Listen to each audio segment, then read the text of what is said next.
Good afternoon to everyone. I'm Dr. Nadia. Today I'm going to talk about molecular techniques and application of genetic engineering.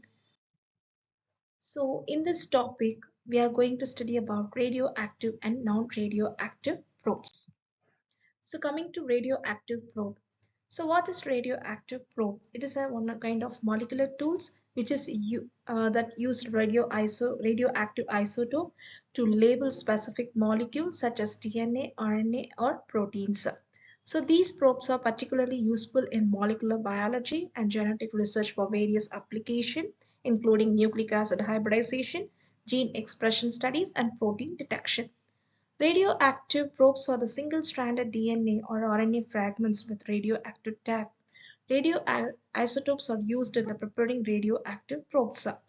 So here some common radioactive isotopes are used for labeling are 32P, 33P and 35S.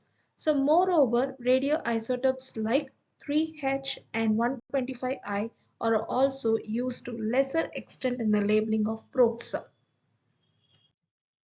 So among the different radioisotopes, the most commonly used isotope in labeling radioactive probes are 32P.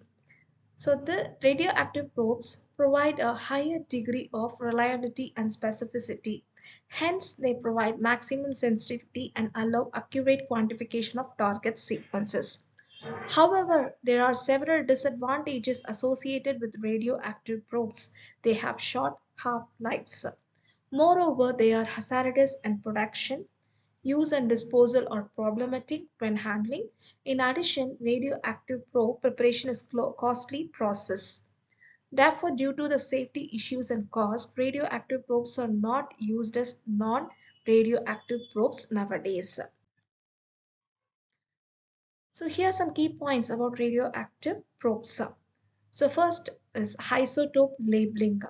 So here the radioactive probes incorporate radioactive isotope, typically phosphorus 32 or sulfur 35 into the target molecules.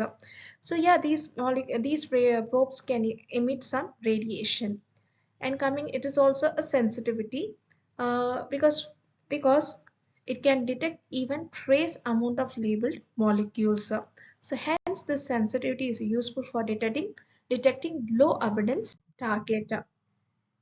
Coming to safety concern, uh, material poses safety risk due to radiation exposure. So little risk is there. So research working with some researchers who are working under radioisotope must follow strict safety protocol and work in specialized facilities. Otherwise, some cancer kind of issues the researchers should face. So coming to environmental consideration. So disposal of radioactive waste is subject to strict regulation due to the environmental concern. So proper disposal and waste management are critical and they should follow much strict. So coming to regulatory oversight. So here the radioactive materials are subjected to regulatory oversight and must obtain appropriate permits and comply with safety regulation. So coming to radioactive application, which is used in southern blotting, northern blotting, protein labeling, and in situ hybridization. So in southern blotting, which is used to detect specific DNA sequence, in northern blotting, which is used to detect a specific RNA sequence, and in protein labeling, where it can able to determine a protein. The radioactive amino acid like carbon protein can be used to label proteins. This is often used in studies of protein turnover and metabolism. In situ hybridization, where it is used to detect and localize specific DNA or RNA sequence within the cells or tissues. So it is valuable for studying gene expression pattern and identifying chromosomal abnormalities. So coming to non-radioactive probes. So non-radioactive probes are molecular tool which is used in molecular biology, and it is also helps to detect and identify and visualize a specific DNA, RNA and protein sequences without the use of radioactive isotopes. That is one of the biggest advantage in this probe. So these probes rely on various labeling methods such as fluorescent dye, biotin or enzymes to tag the target molecules. So compared to radioactive probes, these are pretty offer safety, sensitivity, and versatility, and have become widely used in the range of molecular biology techniques. So come some applications.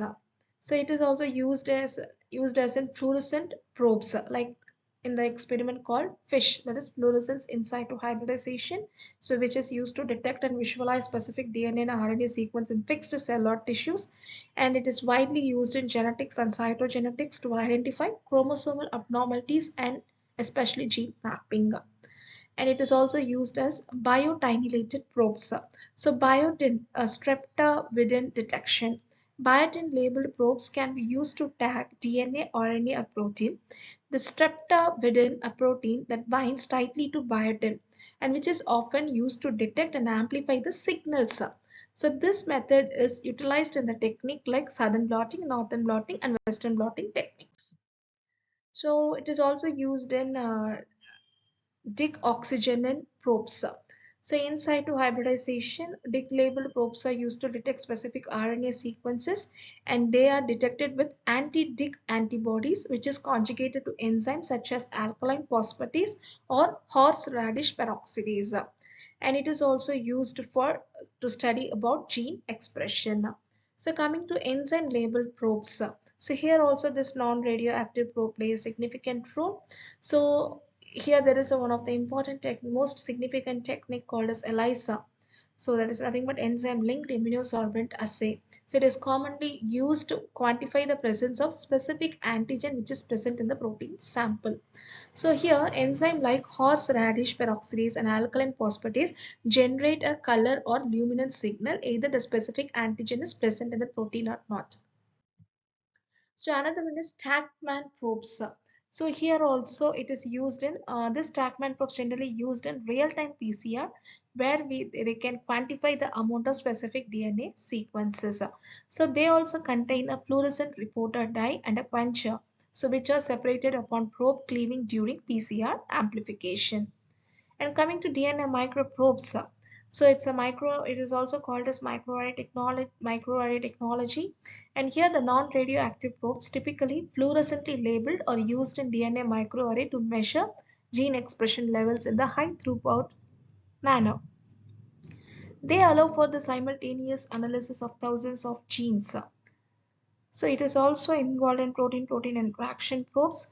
So here the non-radioactive methods like Yeast-2 hybrid system use non-radioactive probes to detect and study protein-protein interaction, revealing potential protein binding partners. So coming to the advantage, so it is very safety than radioactive labeling and versatility, and they can be applied to be a wide range of molecular biology techniques including genetic analysis, expression studies, and protein detection. And it is easy to use. So these probes are often more convenient to handle and dispose of, reducing safety concern and regulatory compliance requirement. So coming to the application, so this non-radioactive probe generally used in fluorescence in situ hybridization, DNA microarrays, quantitative polymerase chain reaction, and next generation sequencing. So what are the difference between radioactive and non-radioactive probes? So coming to radioactive probes are the single-stranded DNA or RNA sequence labeled with radioactive isotopes. Here also non-radioactive probes are single-stranded DNA sequence labeled with a chemical tag and labeled with radioactive isotopes. Here non-labeled with radioactive isotopes. So users of hazardous material, yes, radioactive probes are hazardous in nature and non-radioactive not hazardous in material. And coming to the safety, not safe for frequent use in radioactive probes, but very safe while using non-radioactive probes in the research. Coming to the uses, it has a short half-life and the hazards associated with their production, use and disposal of radioactive probes. But if you see in non-radioactive probes, the steps involved in DNA hybridization with non-radioactive probes are usually tedious and time-consuming and very safety. Thank you.